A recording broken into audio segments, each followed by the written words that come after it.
Primeira palavra aí para vocês, nós vamos ter o Beresh. Beresh, no início, no princípio de todas as coisas, criou o Senhor Deus os céus e a terra. E aí nós vamos estar iniciando a nossa aula, né? Para a nossa introdução, deixei um salmo para nós estarmos aí meditando, que vai resumir tudo que nós vamos estar falando hoje, né? Quando vejo os teus céus, obra dos teus dedos, a lua e as estrelas que preparastes, que é o homem que dele te lembres, e o filho do homem que cuides deles. Salmo 8, 3 e 4. No meio de toda a criação e do poder de toda a criação de Deus, nós somos encontrados de forma bem pequena, né, em comparação com a criação de Deus, mas ainda assim Deus nos criou com o seu propósito, com o propósito de ter um relacionamento conosco. E nesse propósito nós vamos estar caminhando. Qual é o propósito da criação do Senhor? Nós vamos estar vendo aí hoje a criação, a aliança adâmica, a aliança noética, a aliança abrâmica, o êxodo, e no final a gente vai ver uma linha do tempo de tudo que a gente viu no dia, e aí vai ser mais tranquilo para a gente estar tirando dúvidas. Se quiser, durante a explicação, pode levantar a mão, pode perguntar, não precisa esperar até o final, mas no final a gente vai fazer um compilado maior de tudo que foi visto. Então, vamos iniciar pela criação. Como o nada se tornou tudo. Alguém aqui já teve alguma familiaridade, já estudou, por acaso, a teoria do Big Bang? Sim. A teoria do Big Bang é a teoria científica, né, do qual se aplica hoje em dia para a possível explicação da criação de todas as coisas. Depois lá no grupo eu posso enviar alguns materiais auxiliares, não sei se alguém aqui conhece. Alguém aqui já ouviu falar sobre o pastor Adalto Lourenço? Não. Sim, ele é um senhor que fala a respeito justamente da criação. Ele prova, através da ciência, a respeito da criação, né? Isso. Ele é realmente, o Adalto Lourenço, ele é pastor, mas ele realmente, na vida secular dele, né, a profissão, ele é realmente um cientista.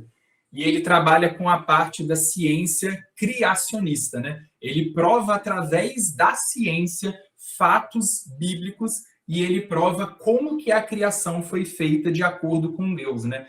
É como a ciência chama, né? A ciência nunca vai dizer a palavra Deus, mas a própria ciência hoje existe um ramo de estudo que é chamado de design inteligente, né? Do qual eles chamam que é o grande arquiteto, né? O criador de todas as coisas, pelo nível da perfeição que o mundo e o universo foi criado. E a gente vai entrar em alguns pequenos detalhes sobre a criação de Deus, para a gente estar entendendo. Aqui a gente tem, né, os 7 primeiros dias, né, da criação, e dentro da criação nós temos muitas linhas das quais nós podemos estar analisando. Algumas pessoas vão dizer que foram 7 dias corridos, 7 dias, né, no nosso tempo, as 24 horas. Tem pessoas que vão dizer que cada dia eram milhares ou milhões de anos, tentando, né, comparar com a ciência de acordo com os tempos. E algumas teorias também podem cair no tempo de Deus, que não é possível se calcular. Não sei se vocês já ouviram, mas existe na Bíblia 2 termos para tempo. O nosso tempo que nós vivemos, que é o tempo cronos, o tempo cronológico, e o tempo kairos. O tempo kairos, ele é o tempo fora do tempo. Ele é o tempo em que Deus vive. O Senhor, Deus, ele é o Senhor do tempo. E a palavra kairos, ela vai dizer que é o tempo perfeito, né? O tempo agradável do Senhor, o tempo do qual as coisas sobrenaturais se materializam sobre as coisas naturais. Então, nós não conseguimos calcular o tempo de Deus, porque é um tempo que não bate de acordo com o nosso tempo. Então, é muito impreciso nós conseguirmos falar quanto tempo que a Terra existe, o que aconteceu, o que não aconteceu, isso foi linear, não foi linear. Eu, particularmente, não creio que foi linear, não acredito que eram 7 dias de 24 horas, porque seria muito travado de acordo com até alguns quesitos que nós vamos estar vendo até dentro da própria palavra, não se daria muito bem o quesito das 24 horas, mas sendo como for, o Senhor criou. E o mais interessante, né, o primeiro dia, né, o haja luz de Deus, e aí nós falamos muito sobre o haja, né, Gênesis 1:3, né, e disse Deus, haja luz e houve luz. A primeira coisa que o Senhor disse foi criar do nada tudo. E esse é o poder, né? O que nós chamamos nosso Deus de onipotente. Ele tem poder para todas as coisas. E o poder de Deus, ele é tão absoluto ao ponto de o nada ter que obedecer à ordenança de Deus para criar algo, que é o primeiro ponto, o primeiro dia, foi a criação da luz. E aí foi se passando o segundo dia, o ar e a água, a terra e as plantas, os luzeiros, são as estrelas, os planetas e todas as coisas, os animais, né, peixes e aves, no sexto dia os animais terrestres, né, foi criado os répteis, foram criados os mamíferos e demais animais, e no sétimo dia Deus descansou. É muito importante a gente frisar isso, porque geralmente tem pessoas que vão estar dizendo, né, quanto tempo que durou a criação de Deus? A criação de Deus durou 6 dias, no sétimo Deus descansou. A gente fala sempre 7, né, os 7 dias da criação, mas o sétimo é de descanso, não é de feitura de Deus. Então é só um detalhe, mas é importante a gente frisar isso, porque não foram 7 dias de criação, né? No sexto mesmo, tem pessoas que às vezes pensam que o sexto Deus criou os demais animais e no sétimo foi o homem, mas o homem também foi feito junto com os animais no sexto dia. Um ponto importante, não sei se alguém já viu, que entre Gênesis 1:1 e entre Gênesis 1:2 existe uma possível grande variação de tempo. Se nós analisarmos, né, Gênesis 1:1, no princípio criou Deus os céus e a terra. E aí vem Gênesis 1:2. A terra era sem forma e vazia. Havia trevas sobre a face do abismo e o Espírito de Deus pairava sobre a face das águas. Muitas pessoas, né, muitos estudiosos, eles vão estar falando que existe um intervalo entre Gênesis 1:1 e Gênesis 1:2, que esse intervalo é um momento do qual aconteceu o cataclisma, né, a colisão que destruiu o nosso mundo, né? Porque em Gênesis 1:1 nós vemos Deus criando, no princípio criou Deus os céus e a terra. E a criação de Deus, ela é uma criação perfeita. Deus, ele não cria a imperfeição. Mas em Gênesis 1:2, a terra era sem forma e vazia. E havia trevas sobre a face do abismo. Então, se nós analisarmos, principalmente pela escrita aqui de Moisés no hebraico, ele demonstra um cenário de destruição, um cenário em que realmente a terra não estava em um estado de construção, um estado de perfeição. O que foi construído havia se rompido. E por isso muitos estudiosos vão estar falando que nesse colapso, né, entre o 1 e o 1:2, é que provavelmente houve, né, que nós podemos dizer que foi a guerra, né, a guerra angelical, e Lúcifer e seus anjos, né, caíram e foram aprisionados sobre a terra. Obviamente, é uma das teorias, né, uma dos ramos que podemos estar aí estudando e analisando, mas é uma das correntes fortes sobre esse estudo, e é interessante nós estarmos analisando esse quesito, porque realmente existe. A escrita de Moisés dá a entender que houve um momento de separação. A gente só não consegue dizer com certeza o que aconteceu. A escrita de Moisés, ela é uma escrita diferente, e nós, quando nós entramos, né, na parte mais da exegese do texto, nós vamos estar ali nos deparando com alguns conflitos textuais, não de erros, né, mas realmente da forma como Moisés escrevia, por causa da cultura egípcia que ele teve, né, de toda a sua criação. A criação egípcia de Moisés fez ele ter pontos de estrutura para ele estar formando o seu texto. Eu vou deixar você falar, eu vou concluir essa frase aqui. E nessa estrutura de Moisés, geralmente Moisés ele foca no que é o ponto principal, e às vezes ele volta a história antes desse ponto para ele estar contando por que isso aconteceu. E em alguns momentos, principalmente no livro de Gênesis, a gente vai ver esses acontecimentos. Às vezes ele conta um acontecimento importante e às vezes a gente pode falar, ué, mas como que isso aconteceu? E aí depois, nos capítulos seguintes, ele vai explicar como que aquilo aconteceu. Porque era o jeito egípcio de se contar. Eles contavam o fato maior e depois eles contavam o que aconteceu para chegar naquele clímax da história, né? Regina, pode falar. Wesley, olha só, eu imprimi o material e eu estou perdida aqui porque eu não sei onde você está. Estou tentando olhar pela apostila que o pastor Demetrios mandou no grupo e eu não estou me achando. Então, a apostila, ela vai realmente dar apoio para vocês.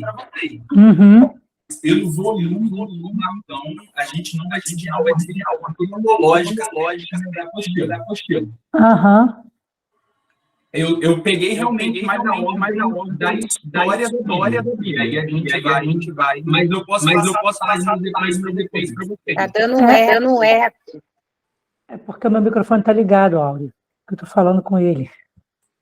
A nossa aula hoje, a gente vai da página 1 até a página 20. É o nosso material de hoje.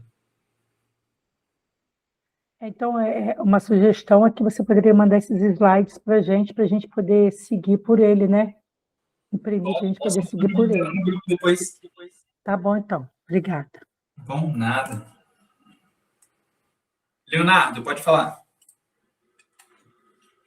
Wesley, quando você falou a respeito dessa separação lá no Gênesis, você estava falando de Pangeia, a separação de terras? Também, a Pangeia também. Aí já é uma outra corrente que se baseia, né, a partir dessa, que fala, né, nós podemos pegar ali também o caso, né, que o Espírito de Deus pairava sobre a face das águas, né? Aí já começa a entrar em outras variáveis, mas fala que o Espírito Santo estava pairando sobre as águas porque os espíritos caídos foram aprisionados sobre as águas e o Espírito andava, né? O Espírito Santo andava sobre a face das águas como um guardião, né? E sendo como for, o que é mais importante nesse versículo é a característica de como o Espírito Santo é apresentado. Em todo o Antigo Testamento, aí a gente já entra na parte da cultura hebraica, né, a cultura judaica, toda a primeira palavra em hebraico que é apresentada para descrever uma pessoa, e o Espírito Santo é uma das pessoas da Trindade, essa palavra é a palavra central que caracteriza o que aquela pessoa simboliza. Assim como no hebraico o nome ele tinha uma grande importância para descrever, né, o significado da vida daquela pessoa, a apresentação de personagens no decorrer da Bíblia, principalmente no Antigo Testamento, a palavra inicial é o que determina a principal característica daquela pessoa. A palavra que eles colocam para o Espírito Santo é a palavra do movimento. É um espírito que não pode ser domado, ele é indomável, ele está sempre em agitação, ele está sempre fazendo algo. Essa é a característica principal do Espírito Santo pelo próprio Moisés. Mas existe alguma corrente que as maiorias das igrejas seguem? Por quê? Quando você tem várias variáveis, você não consegue ter um discernimento correto do que é correto. Não sei se deu para entender. Então, assim, quando a gente tem essas variáveis isso abre um precedente enorme para que as heresias elas sejam contextualizadas dentro da igreja. Sim.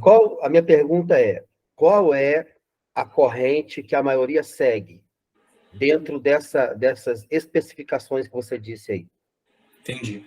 Uma boa parte da igreja não chega a ter mais de 50% alguma das correntes. Mas como é a corrente que, por exemplo, as igrejas pentecostais vão seguir, e elas são uma boa parte das igrejas evangélicas, principalmente no Brasil, é a corrente de que Satanás foi lançado sobre a terra, se colidiu contra o mundo, essa colisão realizou, né, a extinção da antiga vivência, né, a antiga era do planeta Terra, dividiu os continentes e, a partir de então, se inicia a nova vida, né? Essa é a corrente com uma boa parte da maioria dos adeptos. Mas nós temos outras correntes que não vão se basear tanto nisso, né? Por exemplo, a parte de que os espíritos ficavam aprisionados sobre as águas, essa já é uma parte minoritária.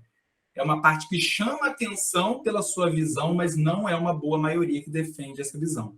Mas a parte do colapso com o mundo é uma boa maioria que defende essa visão.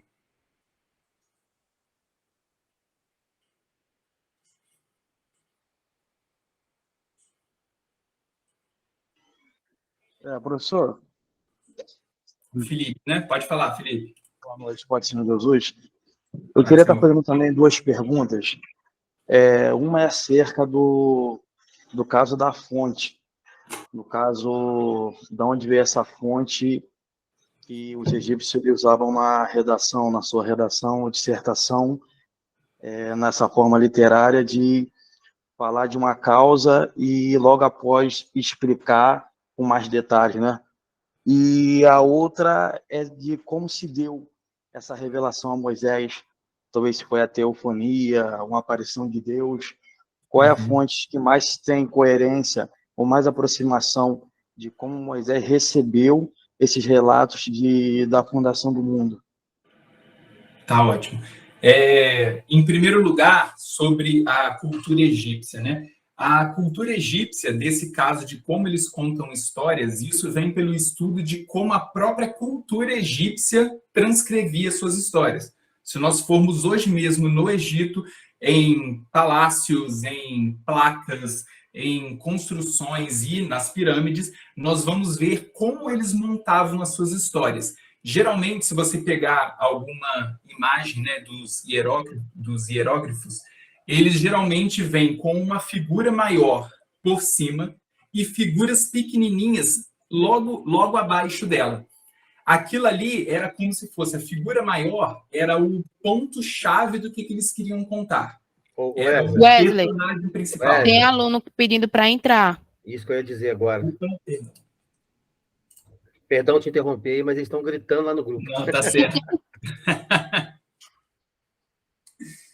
Então, quando nós pegamos, geralmente eles esculpiam a parte principal da história sobre, e aí vinham em colunas, embaixo dessa figura principal, o que era a história que dava aquele grande impacto que eles queriam contar. Então, isso... pergaminhos também tinham o mesmo quesito, geralmente tinham um grande desenho, a parte central, e depois eles iam descrevendo o que simbolizava aquilo. Toda parte deles, eles contavam pelo o que eles chamam, né, de o que glorificava a história, a parte central, e depois como aquela história se decorreu para chegar até aquele ponto. Isso daí faz parte da cultura egípcia, antiga, né? E sobre como Moisés recebeu a palavra, né? Moisés, ele inicia a sua escrita do Antigo Testamento no deserto, quando ele já tinha passado por um bom período. Moisés, ele foi educado de forma egípcia, mas a palavra é muito bem clara também de que ele nunca foi ignorante de que ele era hebreu. A mãe dele, desde criança, como a ama dele, né, ela instrui ele na cultura, tanto que ele sabia que quando o hebreu estava apanhando do soldado egípcio, ele sabia que era alguém do povo dele, por isso que ele foi defender. Então, Às vezes a gente vê filmes, séries, essas coisas que demonstram, né, que Moisés se choca quando ele descobre que ele é hebreu. Isso é falso. A Bíblia fala que desde criança ele sabia, ele foi instruído de que ele era um hebreu e de que aquilo foi uma forma que a mãe dele conseguiu salvar a vida dele. Mas toda a tradição judaica, né, a tradição hebraica ali no momento ainda, toda a tradição ela era feita de forma oral. Então, o próprio povo ia passando de geração em geração, tanto que o próprio Moisés, né, vai falar como ordem de Deus, né, passem essa lei de geração em geração, instrua o menino. E é muito interessante porque Moisés vai falar a palavra, além de instruir, né, ele fala assim, inculque essa lei na cabeça das crianças. O encucar é realmente de bater na tecla, falem, repitem e a cada dia voltem a falar sobre a lei de Deus. Não deixem que eles se esqueçam da lei do seu Deus. Então, quando ele chega no deserto, Deus começa a orientar a Moisés de que o povo precisaria ter como checar aquela lei. Eles precisariam saber como voltar aquela lei por eles mesmos, já sabendo do que iria acontecer. Então, a partir daquele momento, Moisés começa a catalogar por algumas coisas do que ele já sabia e muitas coisas de revelações dos momentos que ele tinha com Deus no monte ou dentro do tabernáculo. Ok, muito obrigado, professor. Muito obrigado. Camilo, pode falar. Ah, não, o Camilo é para entrar, perdão. Ele estava com a mão levantada. Isso, liberar. Tem mais alguém para entrar? Eu acho que aqui já acabou já. Beleza. Ele entrou agora. O Camilo está participando. Boa noite, a paz do Senhor. Paz do Senhor, Camilo. Tudo bem? Nada, tudo bem. Professor, Matheus aqui. A pergunta que o amigo fez, então, da forma que Moisés chegou, foi de forma oral? A forma que... Sim. Sim. Obrigado. Uma boa parte foi oral. Por exemplo,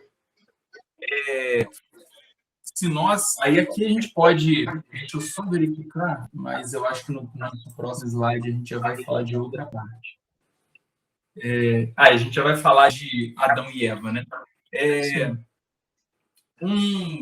Vamos entrar em Adão e Eva, que a gente vai falar sobre como Adão e Eva fizeram essa transição oral de como foi a lei de Deus e todo esse encontro que a humanidade teve. Adão e Eva fizeram uma boa parte dessa transição oral e por isso que é interessante a gente analisar esses pequenos pontos, porque na história de Adão e Eva, a gente vai entender de que muitas coisas o próprio povo já sabia. E Moisés não achou tão interessante escrever, porque, tipo assim, já estava naquele conceito tão comum que algumas coisas ele foi só pontuando. E aí a gente vai ver alguns textos de como a gente vê que Moisés já tinha essa mentalidade. A escrita de Moisés tinha uma diferenciação muito grande. O Gênesis tem uma forma muito diferente de se escrever. 4 aulas vai ser pouco, hein, Wesley? Por isso que eu deixei o Gênesis para uma aula só. Eu sabia que ia dar isso. Não tem como. E aí a gente chega aqui, né? A origem do pecado. O casal original, né? Ele é criado ali. Tem pessoas que creem que foi feito no mesmo dia, mas a palavra vai dizer que o homem foi criado no deserto e guiado até o jardim, e a mulher foi criada dentro do jardim. Então, houve diferença do tempo de criação de um para o outro. É porque Deus vai falar, né, aqui Moisés vai falar, né, em 2 momentos. Criou Deus o homem e a mulher e assim os fez. E depois, em Gênesis 2, ele vai falar dessa divisão de tempo de Deus ter criado o homem e depois Deus ter criado a mulher. Porque o homem ele trabalhava já no jardim antes da criação de Eva. E depois, por ele não se fatigar, não é a palavra correta, né? Tem muitas pessoas que falam, Adão, ele estava inconformado com o seu trabalho. Adão, ele via que todos os animais tinham um par, uma fêmea. Isso é muito complexo a gente chegar nesse raciocínio, porque isso, de certa forma, iria ferir a própria identidade de Deus. Quando Deus cria Adão, Adão ele é a criação definitiva de Deus. E Deus se relacionava com Adão todos os dias. Ele tinha contato com Adão. Então, de certa forma, a gente falar que Adão ele reclamou, se queixou com Deus de que ele queria uma parceira, isso daria, de certa forma, dar a entender de que o relacionamento de Adão com Deus não era suficiente. Se Adão ele não tinha entendimento de nada e ele não era corrompido por outras coisas, então nós entendemos que em Deus, Adão ele tinha a sua total plenitude. E Deus, pelo plano dele de criar a família como primeiro ministério, aí sim é o propósito de Deus criar Eva, não por uma queixa de Adão. Poxa, Senhor, o Senhor criou um monte de fêmea para todos os animais e para mim eu não tenho nada, fico aqui sozinho. Não havia solidão no Éden, não havia tristeza, era o estágio de perfeição da humanidade. Então a gente não pode pensar de que Adão estava sofrendo, estava triste. Adão ele era completo, ele era perfeito em Deus. E Deus, na sua perfeição, ele quis ir além. E aí Deus cria o casal original, né?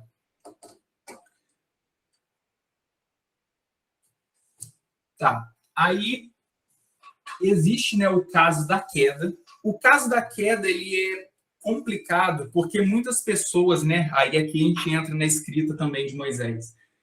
Aonde estava Adão quando Eva foi tentada? Professor, licença aí, o pastor Demétrio pediu para o senhor liberar algumas entradas.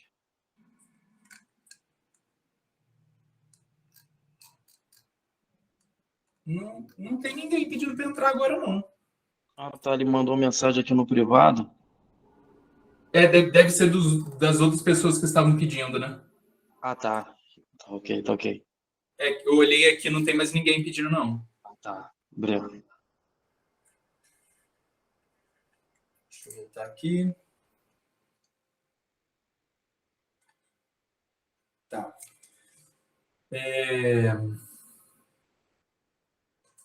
Então, um outro ponto que nós podemos chegar é aonde estava, né? Onde estava Adão no momento da queda. Eva estava sozinha, Eva estava próxima de seu marido. A palavra vai dizer que ela teve ali o seu momento de diálogo ali com a serpente, e a serpente, de certa forma, né?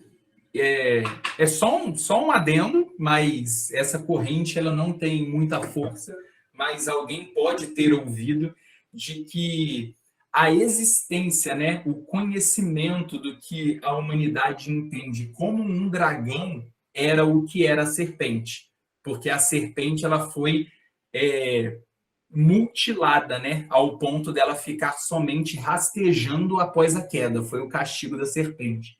Então tem muitas pessoas que acarretam este caso, né, dela ter sofrido, né, a penalidade da serpente ter ali perdido seus membros é de que a imagem da serpente antes da queda era o que o imaginário humano hoje entende como o que é um dragão.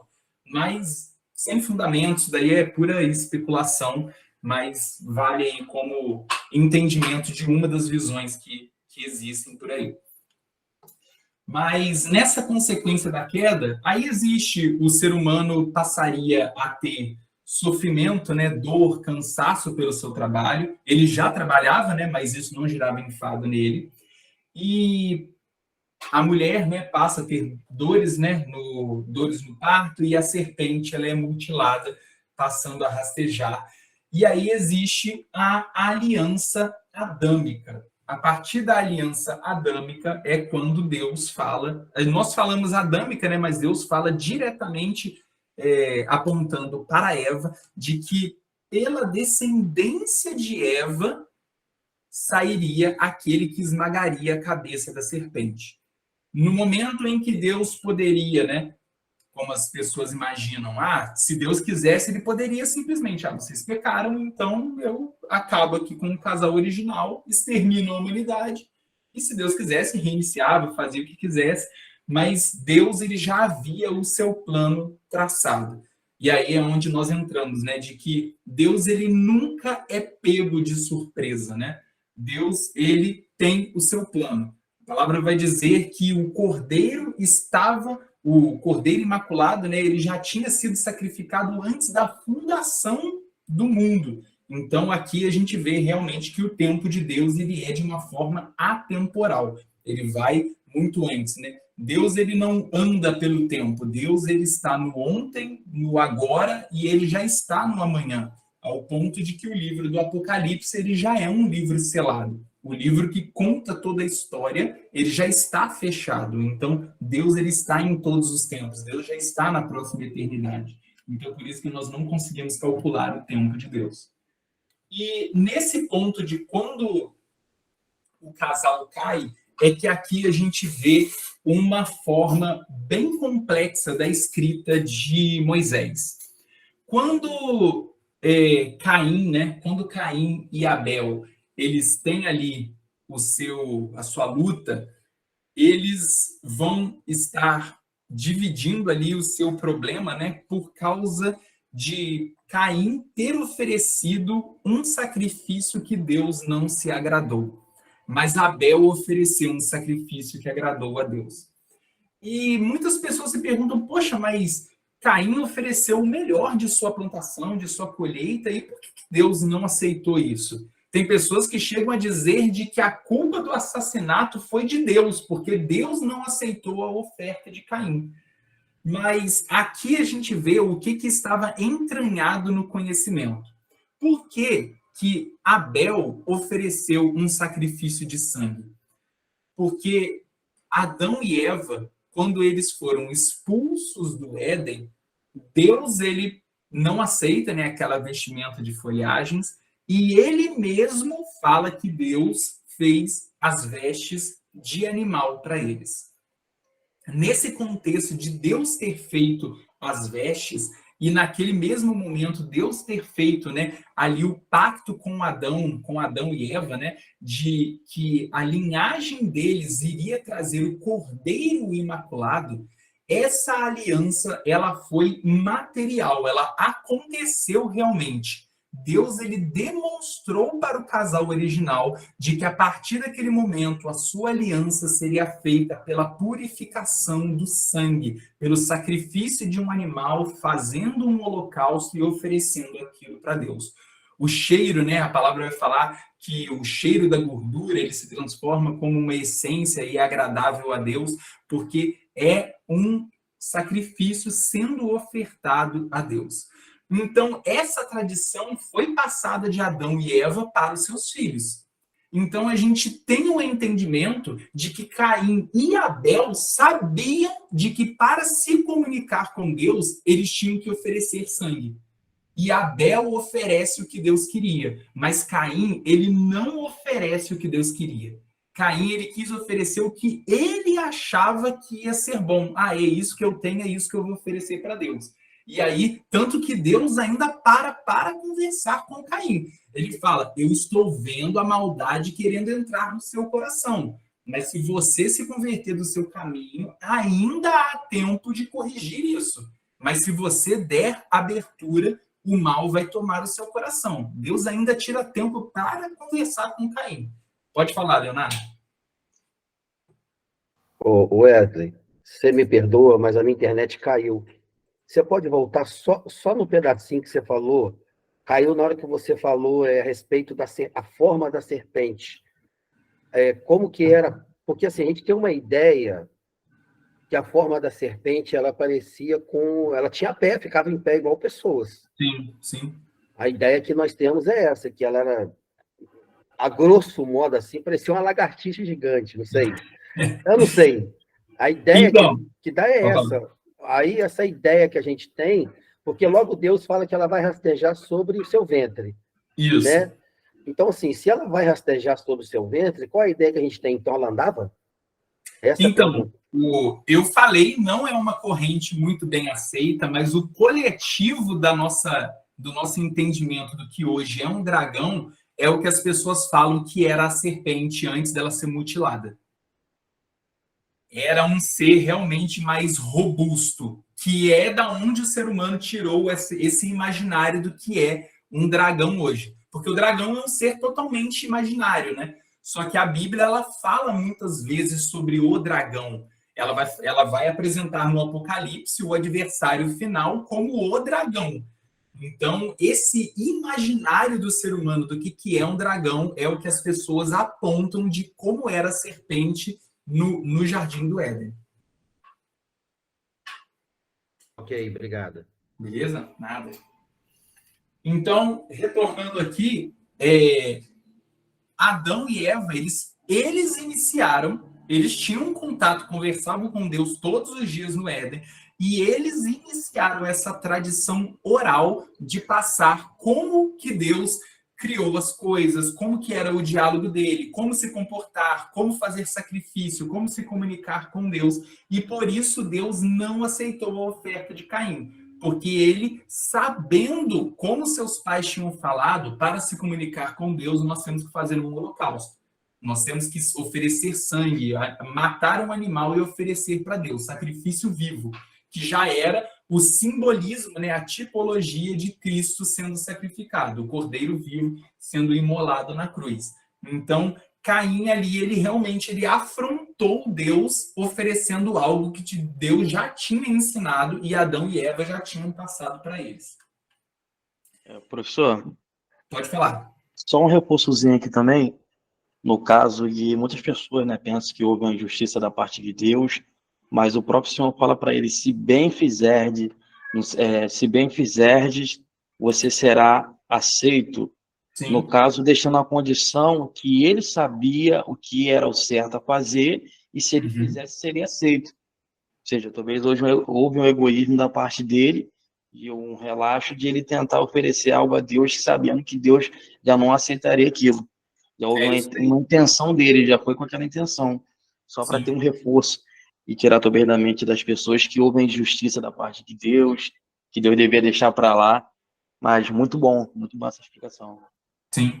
E nisso daí entra o quesito, né, de que a gente fala, né, não importa se tem, mas tinha boa intenção, de qualquer jeito, Caim queria se comunicar com Deus, mas existe o jeito certo de falar com Deus. Nós não podemos criar o nosso jeito. Seria querer ensinar o Criador a como fazer as coisas. E Deus, ele tem a forma dele. Nós temos que nos comunicar, nós temos que nos portar, nós temos que seguir com Deus da forma como ele nos instruiu. A palavra vai ser muito bem clara, né? Aí agora a gente pode fazer um pequeno paralelo puxando para Jesus falando, né? Eu falei assim, aquele que cumpre os meus mandamentos, esse será amado de meu Pai, e eu o amarei. Ou seja, Deus ama aquele que cumpre os seus mandamentos. Não, assim, Deus ama toda a sua criatura, Deus ama o pecador, mas ele só odeia o pecado. Nós fomos escolhidos quando nós éramos ainda inimigos de Deus. Nós fomos feitos purificados por Cristo e aí sim nós fomos redimidos quando nós cumprimos os mandamentos de Deus. Ainda no Novo Testamento, na Nova Aliança existe a lei de Cristo. Mas aí já é assunto para um próximo professor, numa próxima modalidade.